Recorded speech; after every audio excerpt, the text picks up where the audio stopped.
Right now, a man who really needs no introduction, would you please welcome to the stage Mr. Dave Faulkner and our host for tonight, Mr. Lucky Oceans.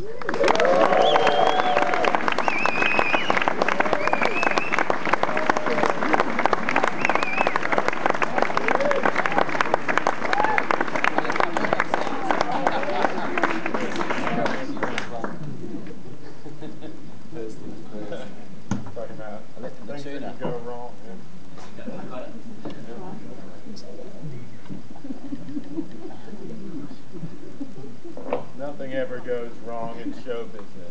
Just to set you at ease. Am I in the right input? Yes, I am. Good evening, ladies and gentlemen. We're going to do one of the old. Well, I'll do mostly Guru songs tonight. Probably all of them will be Guru songs because that's what everyone knows that I've mostly written. But I've got a couple of other ones somewhere lying around that we might get to. I don't know. But this is from our second album, and it's been crying out for pedal steel all these years, so let's just give it a go now. 1, 2, 3.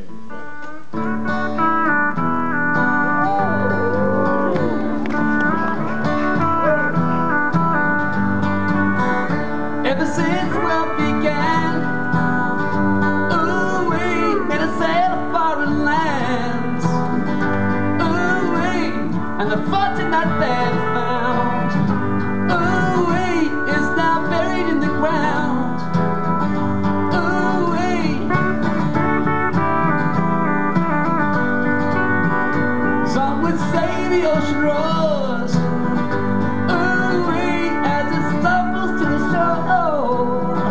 Ooh-wee, but to me it only sings, ooh-wee, of the sorrow that it brings.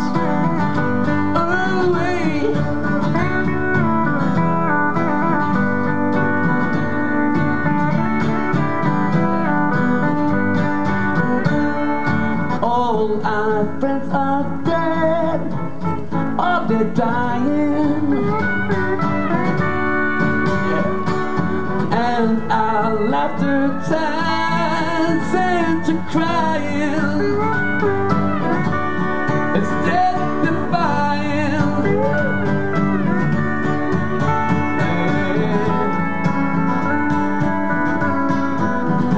Well, I barely learned to swim. Just enough to save my skin. Ooh-wee, now I'll never sail alone. Ooh-wee, and my harbor is my home. Ooh-wee, take it, Lucky.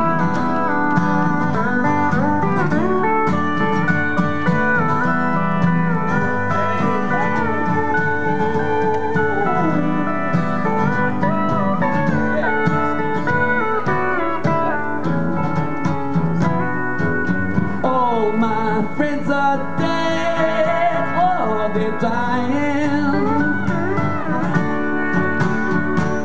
Empty laughter only turns into crying.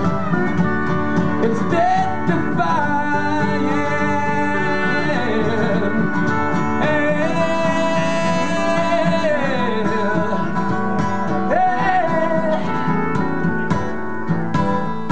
If there's one thing that I've learned, ooh-wee, it's a point of return. Ooh-wee, and if that's to be our fate, ooh-wee, now's no time to hesitate.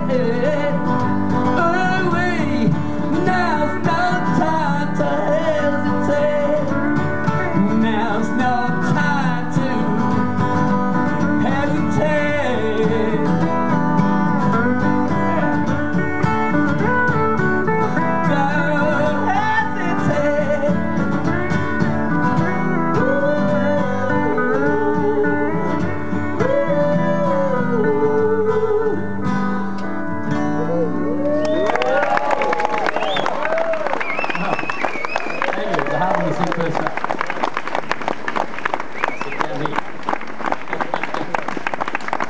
Thanks, Dave. will relate to that song. First off, it's kind of philosophical for a Dave Faulkner song. Yeah, well, what's more unusual about it is it's got kind of more imagery in the lyrics, you know, that are not quite as specific in a story narrative sort of way. It's kind of, you know, adds a sort of bunch of images that hopefully get the context of the message across.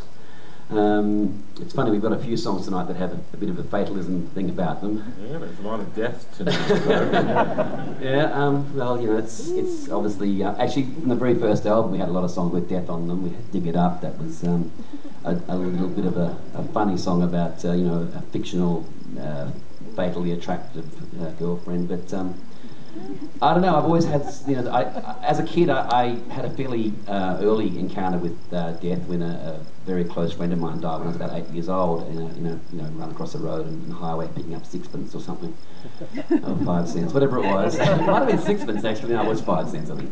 But your friend died that way. He died, you got just basically, you know, he drops the coin, he came running back to get the coin, and of course, you know, a car cleaned him up, and, you know, it was kind of a bit of a jarring thing. And I remember growing up how much that shattered his family and all our friends, and it created this incredible drama in the neighbourhood. And not, you know, obviously there's drama, but it was kind of unfortunately that the family almost fell apart, and the mother was virtually neglected all the other kids in memory of this forgotten son who, you know, not forgotten, but, you know, who's long lamented. And it always struck me as strange as a kid. Obviously kids are fairly callous about some of these things. Eventually you kind of forget and you move on, but, you know, obviously it gave me a bit of a strange attitude towards death and things like that, and I've always kind of written about it, and sometimes it's been from a more personal point of view, and that one was a personal one. It wasn't about anyone specifically, but it was just about when the whole AIDS crisis blew up, and you know, lots of gay friends and so forth. You know, it was obviously a very real, raw issue, and I was writing a song about, you know, basically going through some sort of, you know, great epidemic. And what is death-defying in the title? What is that? Well, it's just kind of living on with hope, or, you know, optimism and determination in the face of tragedy. And in some ways, it's funny, I was just thinking about, you know, knowing we're coming to talk about various songs today, this particular song has still got lyrics in it that I don't quite understand. No, it's true, but you write them, and I might have forgotten exactly what I meant at the time in this particular song, particular line. But that last line about my harbour is my home, you know, I'll never sail alone and my harbour is my home. I think it's in the third verse. I don't really understand that because it doesn't seem to kind of gel with the other parts of the song to me. But I mean, obviously the penny will drop one day.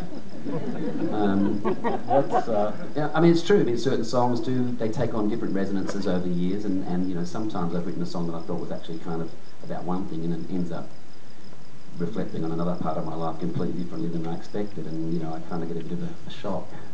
It's like you've known that something would happen.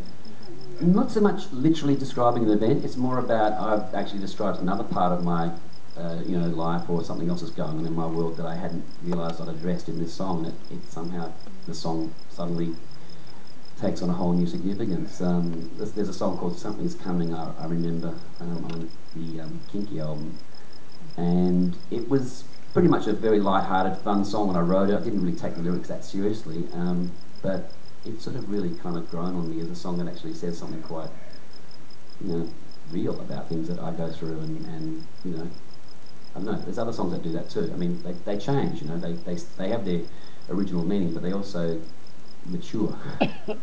And also, as you have different experiences in life, they take on new significance. Yeah, well, that's true. A song on the new album, the opening track, actually, well, not the opening track, but it's one we play at first in the concerts a lot these days, a song called What's In It For Me. I actually wrote it as a bit of a piss take on people that are very selfish and don't want to donate to charity, and it's about someone that's got that point of view, and they're kind of basically, you know, saying no, no, no to whoever's sort of begging for whatever, or, you know, trying to get your attention, and it's kind of, it was a horrible personality trait, really, so...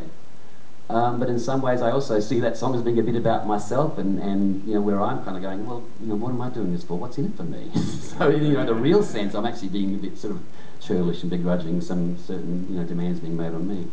You've kind of externalized it. I have, yeah, without realising it. You talked about the neighborhood. I mean, we're in Perth, and there's probably, are there people here that remember Dave from the early days? Oh, yeah. Oh, okay. And when you left Australia, who were you looking for?